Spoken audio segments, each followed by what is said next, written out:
일상에 바쁜 여러분들을 대신해서 지식과 인사이트를 정리해드리는 매일 독서 매일 인사이트입니다. 오늘은 매우 예민한 사람들을 위한 책, 이 책에 대해서 한번 살펴보도록 하겠습니다. 그 예민이라는 주제, 사실 굉장히 광범위한 주제인데 사전적으로는 이제 외부 자극에 매우 민감하게, 이제 센시티브하게 반응한다. 이거를 이제 예민이라고 규정을 하고 있지만 이것이 인간관계, 관계에 있어서의 상처가 되는 경우도 있고 또 하나의 그 존재로서 존재에 대한 불안감, 그리고 구체적 생활을 해나가면서 과거에 대한 괴로움, 강박, 또 미래에 대한 불안, 이런 것들 많죠. 그리고 심한 경우에는 신경증이라든가 공황장애, 정신질환까지 나아가는, 그래서 상당히 광범위한 범위인데 이 예민함에 대해서 우리가 어떤 관점에서 생각하고 좋은 방향으로 변화시켜 나갈 수 있을까,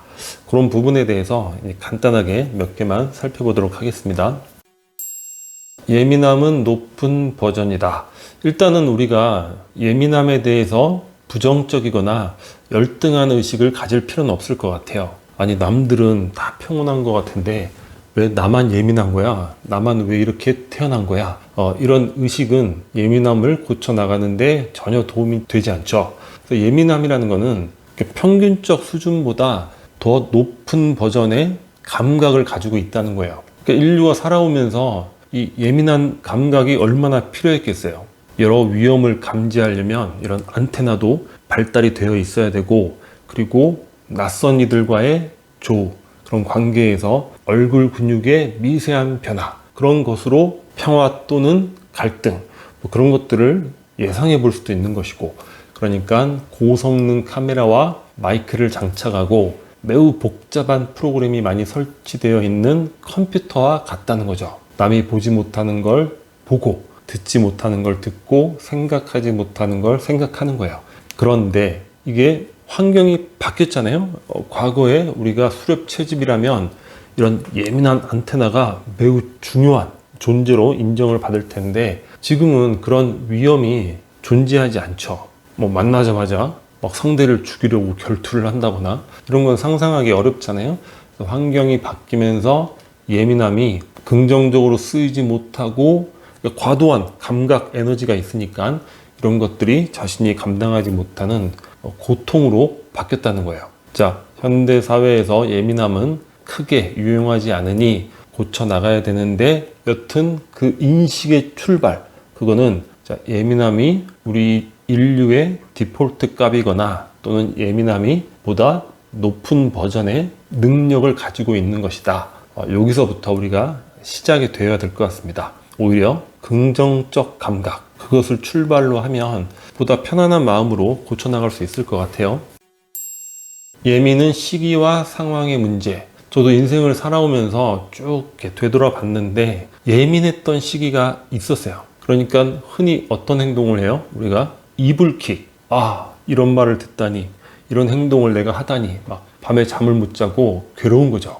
이불킥을 하고, 그리고 심장에 화살이 맺혀서 선홍색 피가 방울지는 느낌, 그런 아픈 일종의 상처, 그런 것들 꽤 있었던 것 같은데 이게 어느새 인지하지 못하는 그 상황에 따라서 없어졌어요. 그게 아주 일시적으로 이제 그런 시기가 있었는데, 이걸 되돌아보면 이것이 나의 내적 부조화, 나의 예민성, 그런 문제라기보다는 외적 환경의 문제였던 것 같아요.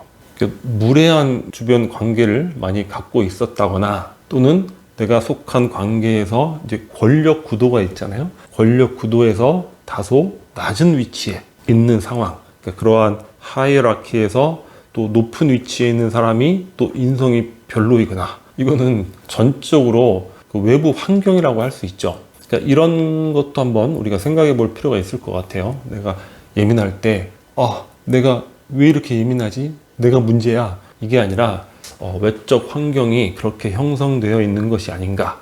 그리고 그거는 세월이 지나다 보면, 환경이 바뀌다 보면 그냥 자연스럽게 기억하지 못할 정도로 사라지는 그런 부분일 수도 있다는 거죠. 조금 전에 말씀드린 것과 비슷한 건데, 그러니까 예민의 문제가 아니라 예의의 문제인 경우, 이런 경우도 많을 수 있죠. 그래서 우리가 내가 예민하다고 생각하는 사람은 안정적인 상태의 그 다정다감한 상대를 만나는 것이 필요하다는 거예요. 예민하다고 느끼는 사람을 배려할 줄 아는, 인성적으로 훌륭하거나 그 자체의 심리가 좀 안정적이고 다정다감한 사람, 이런 사람들과 관계하고 그런 사람들 속에 있으면 예민함이 발현되거나 이럴 일은 없죠. 이게 일종의 안전기지 역할을 한다는 거예요. 나의 심리적 안정기지. 근데 이러한 안정적이며 다정다감한 사람이 많을 필요는 없어요. 단 한 사람만 있어도 안정기지의 역할은 충분히 하는 거죠. 그런 얘기 있잖아요. 우리가 나의 이야기를 들어주는 단 한 사람이 있다면 정신병에 걸릴 사람은 없을 것이다. 그리고 예전에 어떤 책에서 읽었는데 하와이에 굉장히 그 빈민가 비슷한 그런 마을이 있는데 거기서 자란 아이들이 커서도 인생이 좀 안 되는 거야. 왜냐? 너무 가난하고 열악한 환경에서 살다 보니까 범죄라든가 나쁜 일과 연루될 가능성이 높은 거죠. 근데 그런 열악한 환경에서도 아주 잘 성장하고 성공적으로 인생을 살아가는 이런 경우가 있다는 거예요. 그래서 수십 년을 연구를 한 거죠. 아니, 저 상황에서 어떻게 저들은 잘 성장할 수 있었는가? 근데 공통점이 뭐냐면, 연구의 결과가 뭐냐면 그들에게는 단 한 사람이 있었다는 거예요. 부모가 됐건 친척이 됐건 단 한 사람, 자신을 지지해주는 단 한 사람이 있었다는 거죠. 그러니까 그런 안전기지가 있으면 열악한 환경에서도 잘 성장할 수 있는 거예요. 여러분들이 예민하다 싶으면 나처럼 예민하고 이런 사람하고 만나면 같이 더 예민해지니까 안정적인 상태의 다정다감한 사람. 그런데 부모는 어떻게 해요? 나의 예민함이 부모로부터 기인하는 그런 경우 상당히 많잖아요. 이거는 성장해 가면서 부모와의 접촉을 줄여나가는 것. 그것도 방법이 되겠죠. 자주 대면하면 어린 시절의 나쁜 기억만 떠오르고 그럴 수 있잖아요. 예민해지고 가급적 접촉을 줄여나가는 것. 그리고 주변에 예의 없는 사람들, 나의 감정을 착취하는 감정 착취자 성향의 사람들이 분명히 있어요. 관계에서 질투하고 질시하고 비아냥대고 사람 염장 지르고 화살 팍팍 날리고 그리고 뻥치면서 자기 잘난 척하고 자랑질하고 사람 기죽이려고 그런 감정 착취자하고 관계를 나누면 그 어떤 인류 역사에 최고의 성인이 나타난다 하더라도 좋은 감정을 유지할 수가 없는 거예요. 우리에게 중요한 안정기지는 단 한 사람이니까 그런 감정 착취자가 분명하다. 그러면 끊는 게 최선입니다. 이상하면 도망간다. 그러니까 인간은 이상하면 무조건 도망가는 게 최선이에요. 그걸 어떻게 내가 얽혀가지고 해결하고 그건 불가능한 일이죠. 뇌가소성 생우배선. 우리 얼마 전에 누구나 각자의 세계가 된다. 이런 뇌과학책 봤잖아요. 우리가 뇌과학을 이야기할 때 뇌의 가소성 이야기를 많이 해요. 우리가 어떤 것에 집중해서 그 역량을 키우면 뇌가 거기에 따라 변한다는 거죠. 그 감각, 그 영역에 해당하는 부분이 더 커지고 더 활성화된다는 거예요. 근데 그 책은 거기서 한 발 더 나아가서 생우배선. 무슨 얘기냐면 우리는 뇌를 완성된 채로 가지고 태어나지 않는다는 거예요. 다른 모든 장기들은 거의 고정된, 가진 형태로 태어나는데 뇌는 그냥 기본적인 설정만 가지고 태어나서 살아가면서 환경과의 접촉을 통해서 생후배선. 그러니까 그 신경망이 살아가는 과정에서 연결이 된다는 거죠. 그러니까 이 관점에서 보면 타고난 운명 이런 건 없어요. 그러니까 유전자의 영향도 최대 25%입니다. 25% 가지고 나는 고정적으로 정해졌어. 이렇게 생각하는 건 아무 의미가 없죠. 그러니까 이 부분을 제가 생각하면서 옛날에는 사조 이런 것도 재밌게 분석하고 그랬는데 이제 거들떠도 안 보게 됐어요.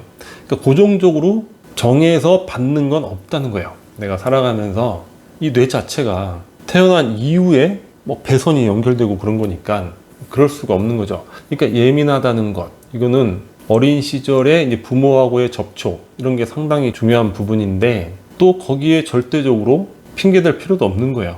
왜냐?